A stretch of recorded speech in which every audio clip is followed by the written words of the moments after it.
Hey everybody, how you doing? And thanks for all your support. I want to introduce my longtime friend and boss, where I served as his economic advisor, the great former Oakland mayor. I was about to just put you in the position as mayor, Elihu Harris. And before I ask Elihu how he's doing, I want to celebrate this because the Warriors, as you know, are in the NBA Finals. First game is tomorrow at Chase Center in San Francisco. No events I've checked are in Oakland that are of large scale note. We don't even know if the parade is going to be in Oakland. Maybe somebody does. But the bottom line is it's San Francisco's time to shine and Oakland has faded. This man is the last person, the last public official in our history in Oakland to have actually built a professional sports arena, we call Oracle Arena, for the Golden State Warriors in 1998. Congratulations, Elihu. How you doing? Congratulations is almost like kumbaya. I mean, it's been about 25 years. Yeah. What do you think? What's the state of Oakland right now from your point of view? Well, I can only tell you that when you talk to the people at large in the community, and I mean, regardless of the hills, the flatlands, black, white, Asian, not very good. People are very unhappy about the failures of the city, certainly in terms of public safety and homelessness. People are not happy at all with the dirt and the grime, the failure of public works to actually clean up the streets. So there are a lot of things that are wrong with Oakland right now. And as always, the good things are people, neighbors who care about the city and do their best to try to maintain it. How did we get to this place that we're in, this really sad place, as you pointed out? Well, I can only describe it overall as a lack of leadership. I mean, you got to make hard decisions. You got to communicate with the people who live in the city, particularly those who vote. And you certainly got to work courageously for change. It's not always easy. You often get criticized. You often get blamed. But when you run for office, hopefully it's not for self-service, but for public service. And I think the people who are elected have to be reminded that accountability is one of the first things they have a responsibility to be. Did it start with Mayor Schaaf, or was it gradual? Because I asked because with Jean Quan, for example, who when she was mayor, I remember I saw her at the Alice B. Toklas Democratic Club breakfast just before San Francisco Pride, right? And want to thank my longtime friend Beth for dragging me along. It was fun. I was her date, but I went over to Jean's table and I was saying, "Hey, Jean, there's Rick Welts on the other side. You can go over and do a deal right now." This was when I did this. This was 2011. Right. And she said something I will never forget. She said, "I had no idea." Excuse me, this is 2000. Yeah, she said, "I had no idea the Warriors are as important to people as they were." Mm-hmm. I just froze. And I remember even Rick Welts had said, "Well, if Libby were mayor, we'd still be in Oakland." Mm-hmm. So the Warriors aren't even willing to put that on. And then when I interviewed Joe Lacob said to me that Oakland has leadership challenges. And Ed Lee, the late Ed Lee, rest in peace to our great friend, was aggressive. Mm-hmm. So is that where all this started, or is it even before that? Is it Jerry? I mean, what happened? I think it's gradual. I don't think it's just Libby's fault. I think Libby's very personable. She's very likable. She has good energy. But I do think that sometimes you have to have a good strategy on everything. And I think that's one thing that again, as she's leaving office, as a reflection for those who are coming after her, what is your strategy? What are you going to do if you get elected? I think you got to spend time focusing on that, both during the campaign and certainly after you're elected. Is it that we have a strong mayor system, and maybe the strong mayor system is so dependent on who's at the top that it's almost Russian roulette to think that it's actually working well? Because in the case of Libby, you can make the argument that great salesperson for Oakland, but administrator not so much. Well, I think So Jerry Brown wanted a modified strong mayor form of government. He just didn't want to go to council meetings. He didn't want the responsibility for day-to-day administration. So he kept a city administrator, which basically is the same as the city manager under the old system with a different title. I think you really want to have responsibility tied to the person you vote for. That's accountability. If you have to go through 5 council members or a mayor to get someone who's not doing a good job as administrator, that's not accountability. Yeah, no, I'm talking like I don't know you, but we know each other extremely well. So I'll just lay it out. I remember when Measure X was Measure F, and that was strong mayor, and you would have been strong mayor because even though you would always say I can count to 5, in other words, you need 5 votes to pass something. The trouble is that for whatever reason, depending on the issue, it seemed like the city wasn't entirely in your control because it wasn't. Mm-hmm. But then for those like myself who advocated for Measure F, there are people like the late Warren Chip Brown, I assume late, who is the publisher of Hill's newspapers, the Montclarian, which also had a column while I was writing with you, working with you. And Chip cut my column when I wrote in favor of Measure F. And Kaiser threatened to pull their ads. And I'm thinking, why didn't they want Elihu to have it? And obviously the obvious answer to me is, okay, black mayor power, they have issues with that. But if that's the case, then shouldn't the same people who wanted Jarian be held accountable and to blame for where Oakland is right now because they only wanted certain people to run Oakland and not the right people? Well, as you remember, Lionel Wilson tried to get strong mayor. I tried to get strong mayor. And some of those, including Chip, would say, look, it's not about you. We don't know who's going to replace you. And so therefore, we don't want to turn the authority for the running of the city over to some hack politician or whatever the term might have been. And the issue is, do you want accountability? Let the voters decide. If you don't trust the voters to make an intelligent decision, then you obviously believe that you trust the bureaucrats more than you trust the voters. To me, that's just illogical. But you have a strong governor, you have a strong president, and yet you even find those in battle arguing with the legislative branch. It wasn't that we were stripping the legislative branch of power. What we actually were doing, because they still have power over the budget. They still have power over ordinances and regulations and all the rest. So you weren't stripping them of power, which you were, in my opinion, getting a higher level of accountability. When I had to go out and explain the failures of the city and say it's not my fault, people did not accept that. They said, well, we voted for you. You got to use the power you got. They did not know the powers that I lacked. They only knew that, well, you're the mayor, you have influence over policy, you have influence over the budget. But if I had no control over administration, how do I make sure things get done that I've run on as a platform, as an agenda? Now, I want to get the streets cleaned up. I got to go director of public works. No, I got to go director of the city administrator, because I have no direct line of authority with department heads or anyone else who has responsibility for getting things done. So, and when I went to the city manager said, hey, call me when you got 5 votes. You can't interfere with the administration of the city under the city charter. So if you can't interfere with the administration of the city and you can't direct the administration of the city, then basically you're somebody that has a perception as a full-time mayor of having authority and a control, but not the reality. That to me doesn't make sense.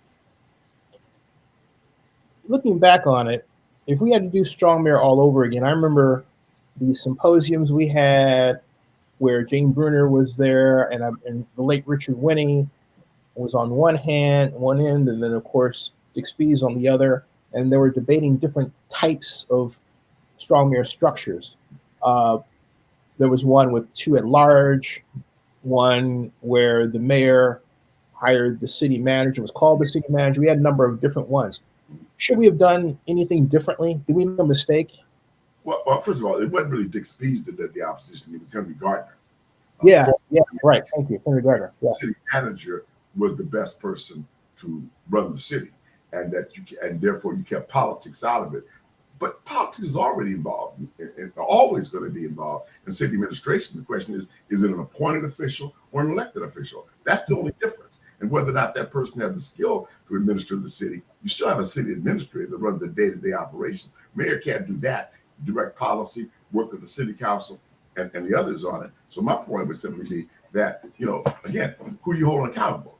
Most people didn't know who the city manager was, other than political activists. But and so I would say to you that if you want accountability, nobody votes for the city administrator or the city manager, but everybody has the opportunity to vote for the mayor. So at least you have a say in who's going to actually run the city, and therefore the ability to hold them accountable for their failures. Oh, and I apologize. I think it was what I was referring to is not that Henry Gardner didn't have a role. He did, but But he was the spokesperson. He was the one that spoke to the debates. Yes, yeah, that's right, that's right. And it's too bad those Montclarian posts that I wrote are not digitized, right? Because I don't know of any other better official coverage of that, period than what I did back then. I'm not saying just because it's me, but I was interested in it. We all were, right? It was a heady time to really get involved in what has become a major focal point of how Oakland has developed since then. But now I do want to talk about Mayor Schaaf, and I want to talk about the current council and sports, because that's the focus. Right. What could Libby have done differently to retain? Let's say she's coming in, she knows the Warriors are trying to leave. What should she have done? I think she should have been more directly involved in the issues affecting their move at an early date as possible. Now, the ultimate question is, was it already too late? Because, quite frankly, I think by the time Libby became mayor, the die was relatively cast. They already owned the land in San Francisco.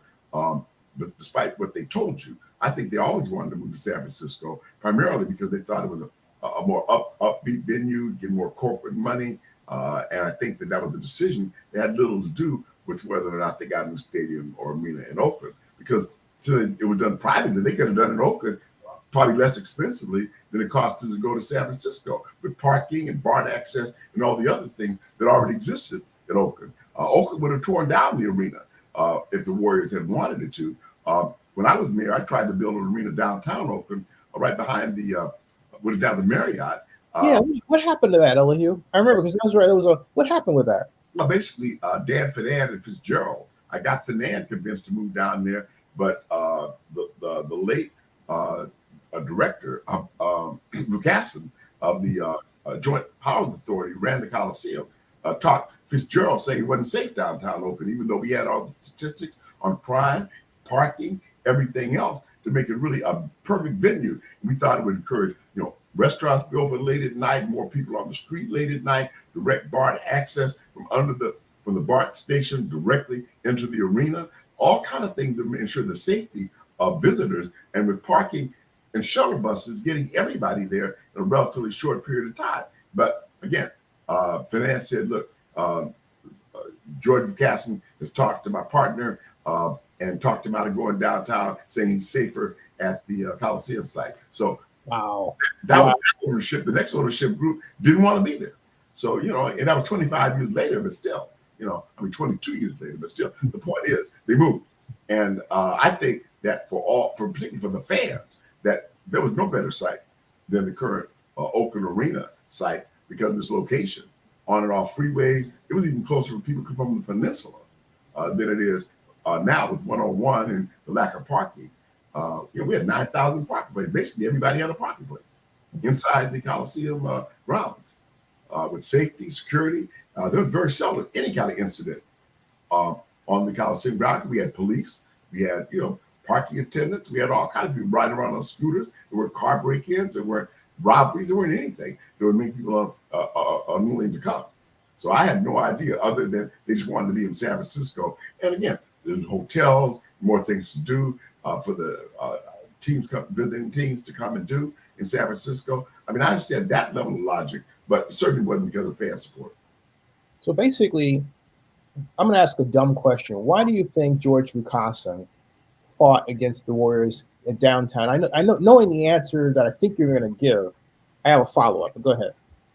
Control. He didn't want to lose control. You remember, George Lucassen had been on the city council.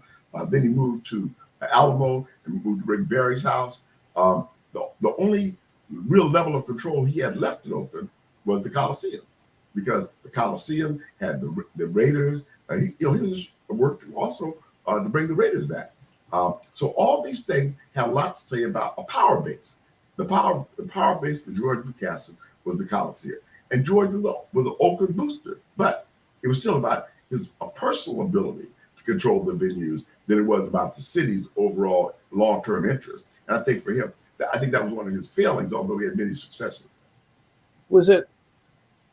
Did anyone suggest to him, hey, George, maybe we have this organizational structure and you can be a part of it downtown, or we can figure out a way of reforming the Coliseum Sure. Corporation? All of those things are possible, but he went behind my back, which no, it happens in politics. And by the time I heard about it, they'd already made a decision not to move to downtown. So then the effort was tried quite frankly, they had not decided to move anywhere at that point. But then they sold the team. And when they sold the team, the current guy thought about first going to San Jose. Yep. He was concerned about losing his fan base. That was Cohan. Mm-hmm. So we convinced him, cut a deal, and then we said, look, what if we refurbish and basically gutted the entire place, put in luxury boxes, put in, the way it was the last year the Warriors were there. It was basically a new stadium from the standpoint of the seating, the luxury boxes. There was certainly an executive club, where people wanted to drink, and so all those things were done. And quite frankly, I think with this state-of-the-art stadium, certainly people were paying top dollar to go to games there. So it wasn't like they were suffering from a financial standpoint, but they wanted to own their own arena, which I think could have certainly been done if that was all they wanted. I'm glad you said that, because I was at a Berkeley Sports Law Symposium 6 years ago, and I met Joe Lacob's son. In fact, our friend who was marketing president of the SVP for the A's and the Warriors, and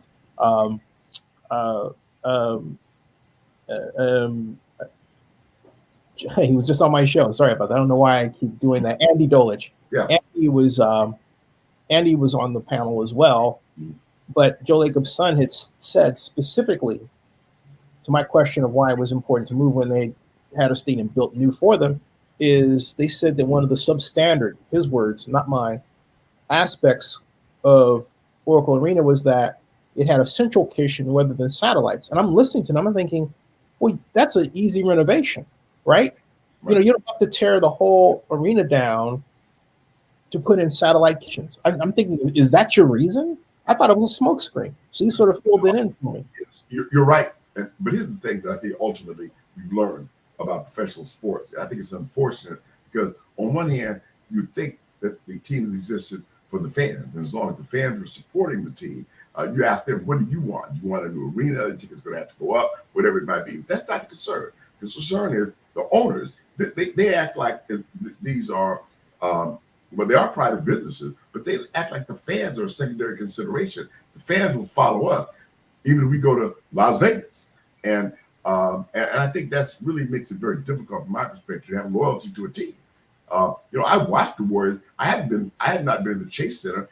Will I never go? I don't know. Maybe I will at some point. But I still have a bitter taste in my mouth, given the fan support, given all the money that was spent to try to keep the team here, that for them to just pack up and leave without giving even an alternative. They said, we're gone. We're out of here. I never saw conditions laid down even to Mayor Schaaf that we could have judged and say, well, that's reasonable. That makes sense. That can be done. I never saw that. They just said, we're out of here. And then Liddy got a ring, And then they tried to cut out on the financial obligation they made when I was mayor to pay the amount of money that was owed on those bonds that would be borrowed until the end of that lease. They ended up having to pay them because of a court order. But they should have been made that number one a priority, because that was one of the things to bring them here, to keep them here, and then to totally throw that to the wind, I think certainly indicated it was not good faith. No, and they lost in court, big time. I understand, and they should have lost in court. Yeah, definitely. So with that, how do you assess where we are right now? We've got no events in Oakland. I look at television. As I was saying to my mom, it says San Francisco Chase Center. There's nothing in Oakland, which means that you would say, what's the significance of that? I actually found a study that directly related tourism to a city's appearance on television, and in a significant way. Yeah. But my point is, it feels like, Elihu, we have been totally stripped. And yeah, I guess it's our fault, but the Warriors then made this pretense for a while about, when they were still playing in Oakland, about it being regional, and we'll have some things in San Francisco and some things in Oakland. But you don't hear that now that they're firmly planted in San Francisco, right? Yeah, but it's complicated city. Let me give you an example. Okay. With the mayor's support, if not consent, they basically taken every hotel and motel, with the exception of 2, out by Higginberger Road and turned them into homeless shelters. That's not the way you build tourism in the city.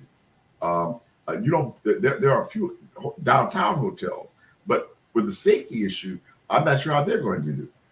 You got to secure your downtown area. You've got to secure your venues where sports and people from out of town come, i.e., Coliseum and an arena, and make sure that people feel like it's a safe environment to come to. If you're not from a city, why would you go there if you feel you're going to be in danger? Is the draw to that sports team so strong that people are going to come even if they feel their life and their property is at risk? I don't think so. I think there's certain things you got to do strategically to ensure not only the success of the city, the drawing of tourists into your community, but also the maintenance of your assets, whether it's a sports team or a museum. Should Oakland go after an NBA team? Well, look, I think that the city should look at anyone who understands the value of this market from the standpoint of a business enterprise.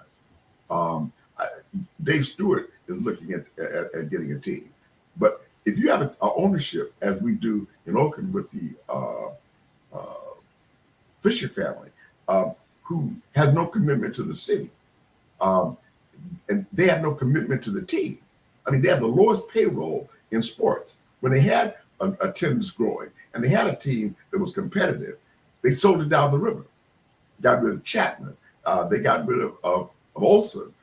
They got rid of almost every principal player, pitcher, catcher that they had. A Simeon. Out rid all of them. Mm-hmm. Now they're drawing like a minor league team now. Yeah.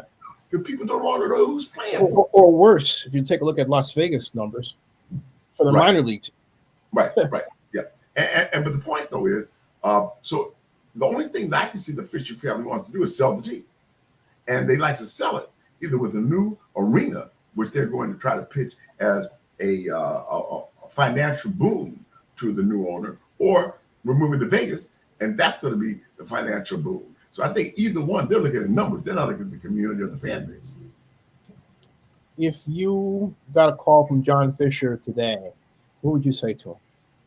I said, look, what you already made a commitment to go to the waterfront. We're fighting to get it there. If you're not sincere about that effort, then let us know now. If you're sincere, let's get it done and work together to make sure that we have a plan where everybody's on the same page. We're going to meet with the community. We're going to have town hall meetings. But there's a relatively small number of people who are objecting to the team moving to that site. So I think it's really a matter of showing a united front, saying, look, if there's accommodations that need to be made, let's agree on what those are, whether or not it's jobs, whether or not it's housing, whatever it might be. Because if this is just a financial boom for the A's and not have no interest in the community benefit, why is the community investing in your ownership? Mm-hmm. Mm-hmm.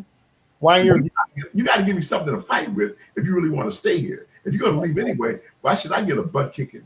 And you're going to leave anyway, and I'll look bad. And you never really planned to be here in the first place. You were using it as leverage to get more out of the Vegas. If that's your goal, hey, I can't control if the Major League Baseball is saying, give you what you want or you're out of here. Hey, I don't know if I can give you what you want, if what you want is unreasonable or undoable. So I want to know, tell me what you need. If you're really committed to being here, let's see if we can work together, get on the same page, and go out and get it done. But I think it's very doable.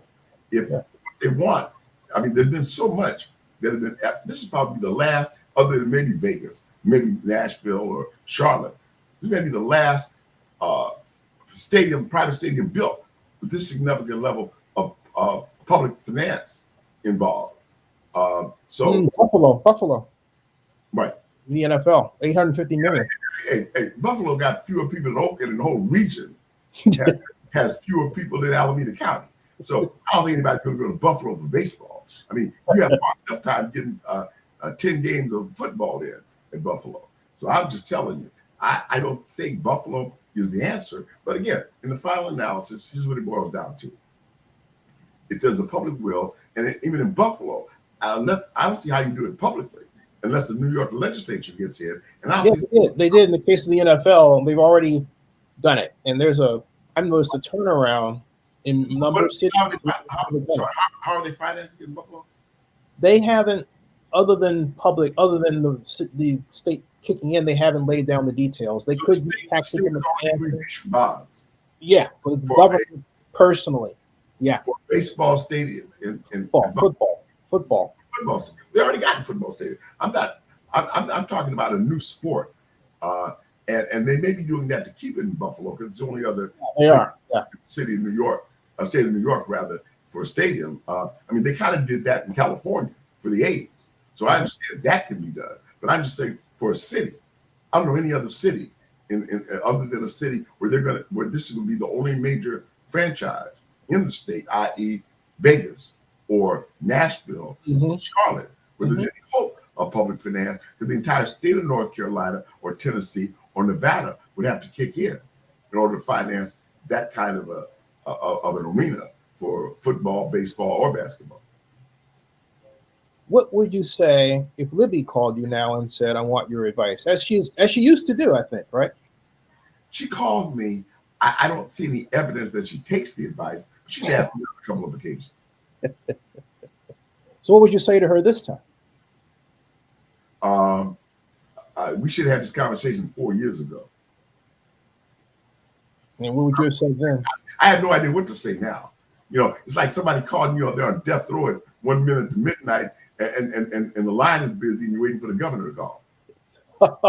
And by the way, the Supreme Court has just announced that your case cannot be reversed. Right, exactly.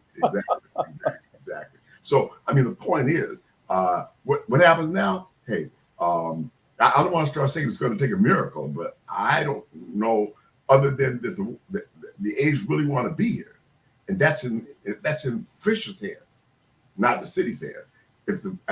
I believe that if they really want to leave, that they could probably leave. I don't think it's necessarily a good deal. I don't think the fan base in Vegas is going to expand beyond the minor league. It's too hot. You know, if they want to build an indoor stadium, I mean, one thing about baseball is being outside. You know, you want to go be in a cave, you know, to watch baseball. That's some real dedicated fans. If they exist in Vegas, they need to get out of here now. Elihu, I'm not going to bet against that. And I'll tell you what. I learned one thing that my pea brain forgot from urban planning and urban economics 101. That in the case of a corporation, that corporation basically takes a market with it. Right. In the case of a sports team, it's even bigger. NFL teams have markets unto themselves, right, and they drag that market people with them. So given Las Vegas's understanding of sports and its impact on its culture and television and tourism, if they did it, I think they would have a 4-year honeymoon of outstanding attendance and revenues for the Athletics, unlike they've seen in the current situation in Oakland. Well, of course, because it's an old stadium and everything else, right? But I'm not willing to make that mistake again and bet against them. You have 82 games in baseball. You got a fan base that basically are working class, that work all kind of different shifts, midnight, 6 in the morning, you know, all these different times. So the question is, are you going to consistently be able to get 40, 50,000 people, whatever the stadium will hold, to that stadium over an 82-game period, 2, 3, 4 times a week? Football is one thing. Basketball is 2 or 3 times a week and every other week. I just don't know that there's a big enough population with enough wealth of people who really want to spend it on baseball games.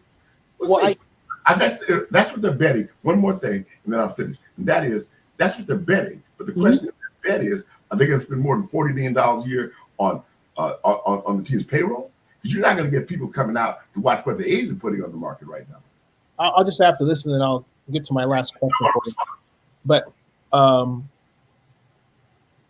in Las Vegas, what they're developing, and I believe that they see, is the building itself as a tourist attraction. And Las Vegas is a tourist city. So what will evolve are partnerships with casinos and entertainment organizations where the building itself, inside the scoreboard, is like something you've never seen before. Not even what the Cowboys have or what's at SoFi, but the whole ceiling is a scoreboard where you just have to see like going to a planetarium, right?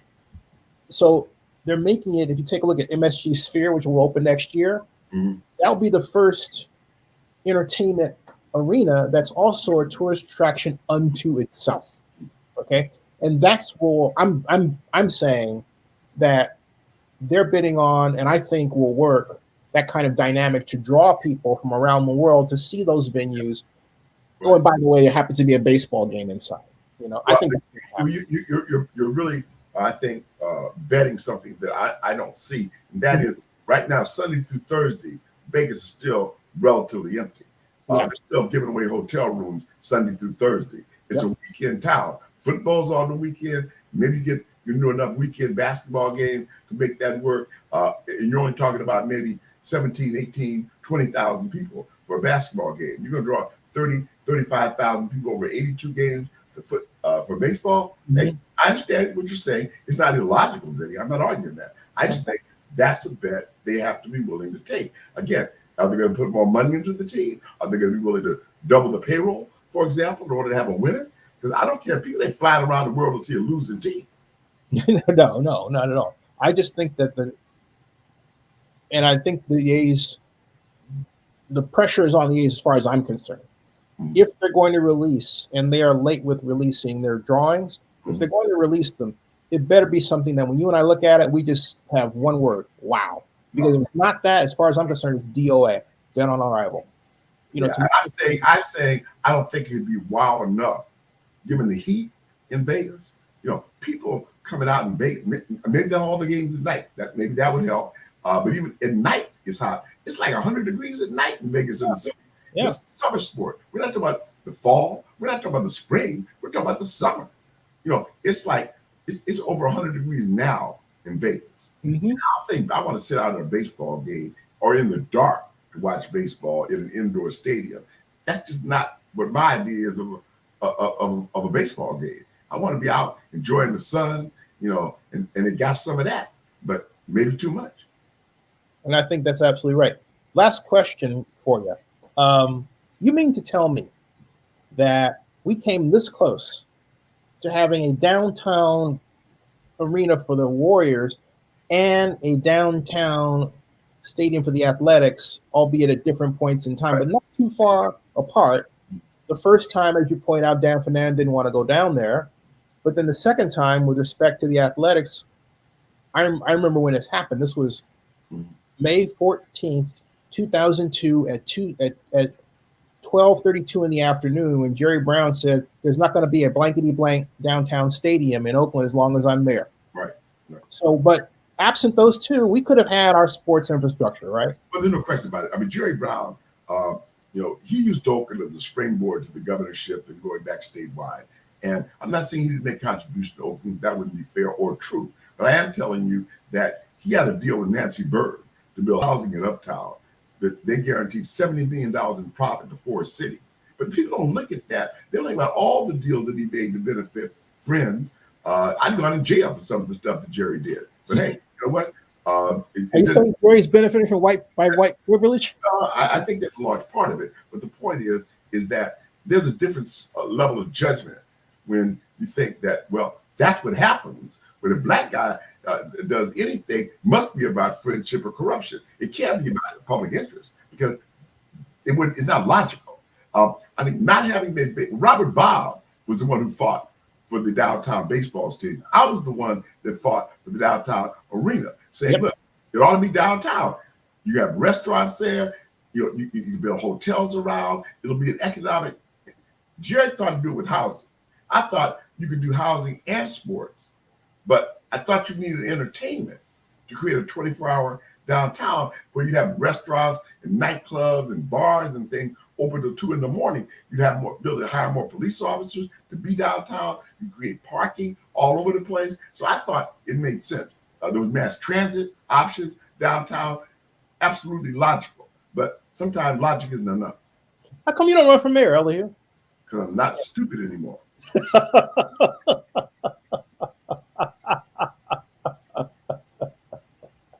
Well, the blessing for us is that you're on the show and then able to talk and share your wisdom with us and have you back. And folks, I love working for this man. He gave me the keys to the kingdom. I remember when you first offered the job to me, you said, I'm going to give you everything from redevelopment to the Raiders.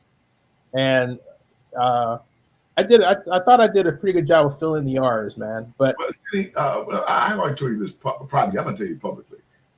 You're a very intelligent man. Some people resent intelligent black men. Or if they are intelligent, they want them to stay in the shadows, and you refuse to stay in the shadows. So there was a resentment, if not an opposition, to your ideas, your concepts, even though they were intelligent and workable. But my feeling was I had the smartest guy at the table, so I wasn't worried about you fighting with the city manager or the city administration or the Coliseum in terms of trying to make sure that the people were represented at the table, even if the politicians and or the business community didn't understand or appreciate the fact that we were making good arguments and would have made a better deal had we been listened to. But hey, it is what it is. And hindsight's 2020. So I'm not even going to try to be critical of anyone other than to say, I think we could have done better. I want to thank you also because you allowed me to be me. There are a number of people, particularly in the commercial real estate. I allowed you to be Zenny. You're going to be you. Yeah, but I accepted the reality that you were going to be you. I didn't allow you to do anything. But I remember a number of people unfortunately passed on, like Guy Faulkner, but they would always say Zenny gets it. Yeah. And Phil Tagami would say Zenny gets it, you know. And that was the greatest compliment that the people who are doing the real estate developing and sales in the commercial area in Oakland could give, because I always tried to make absolutely certain that their economic thinking was represented in a way that wouldn't harm the city, you know. Well, Zenny, let me say this, man. I think that people should understand this about you. I'm not saying you were always right, but I am saying you always tried to do what was in the best interest of the city and the people who lived and worked there. That's the difference. Nobody's 100% right. I mean, nobody's so brilliant they never make a wrong call or they under or overestimate things. That's true of any individual on earth. But I am saying that your motivation was never in question and still is not. I couldn't have done it without you. The Oakland Downtown Coalition, which was a success, and we had a lot of fun. ICSC, you know, you let me make the presentation of Forest City that brought Forest City to Oakland. Right. I couldn't have done that if you didn't let me do that, you know. Right. So I want to, you know, God bless you, man. Thank you very much. I know, thank you, and again, you know, you're the best of private-public partnership and one person that I can think of. Thank you so much. No. So, folks, I appreciate one more thing, Zenny. Yes, sir. Sincere to me. You know, we no longer have a daily newspaper in Oakland to speak of. And you're one of the few communication medium to give us a sense of a community. And we desperately need that in Oakland. We are one community, regardless of race, economics, or circumstance. And we need to have the ability to come together to debate, to talk, and to resolve our differences and come to common ground. And thank you for your role in providing that common ground. Thank you. Hey, help me get Bob Harris at PG&E. Help me get Bob on the show. I can't seem to get a hold of him. I'd be happy to give you his contact information. All right, awesome. Hey, folks. Take care. Oh, hey, earlier, Warriors in what, 5-6? Who you got? You know what? I'm just a fan. And you know what? I think we both know a lot more after tomorrow. There you go. Oh, hey, we got some comments here. Kay Brown says, to be honest, they make it work in Phoenix, which is marginally harder than Vegas in my baseball. Yeah. But again, I think that Phoenix is a little bit different. And certainly one other thing that, again, even if I agree with you on Phoenix's kind of the heat, they got an indoor-outdoor stadium where the roof comes back when it's not that hot. So you can get the essence of an outdoor stadium at times. Maybe that's what they'll do in Vegas, and that would certainly mitigate some of the concerns that I have. The other issue, of course, is are they willing to invest in the team? I don't think people are going to come to a team, whether it's Vegas or Oakland, for that matter, and you have a team or a product that's not worth watching. And then the legendary Dave Compton says, it seems like the city of Oakland has other ideas than pro sports in that city. What do you think? They certainly don't seem to prioritize it as something. I thought that the Oakland as a major league city was a major selling point to corporate as well as private people moving into the city.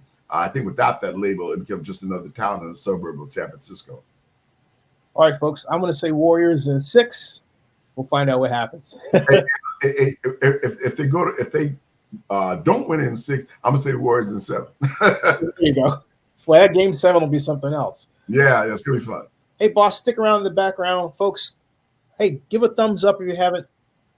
Please subscribe to Zenny62 on YouTube and bookmark Oakland News Now blog.com and my newly refurbished blog, OaklandNewsOnline.com. I got a lot of blogs. All right. Stick around, boss. That ends this broadcast. Thanks, everybody.